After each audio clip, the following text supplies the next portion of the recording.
મને તો બપોર ઊંઘ ના આવે. આ તો શું કામ પતાઈને જરાક 5-10 મિનિટ આડા પડીએ ને એટલું જ. બાકી ઊંઘાતું હશે કે બપોરે તો.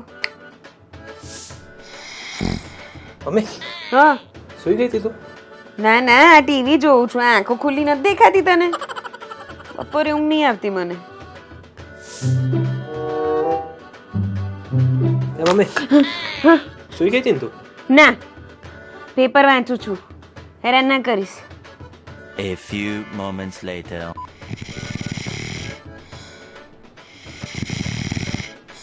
ના ના આજે તો ક્યાં બપોરે ઊંઘવા જ મળ્યું છે. તું ગયો એ મને ખબર હતી. આડી પડી હતી, ખાલી આંખો જ બંધ રાખી હતી મેં. અને પછી 5 મિનિટ રહીને તો કપડાવાળો આવ્યો. પછી શું ઊંઘવાનું? જમીને બપોરે આમ ઊંઘાતું હશે? ઊભો થા, ઊભો થા. अंडरवर्ल्ड में जिक्र आया राह के नाम का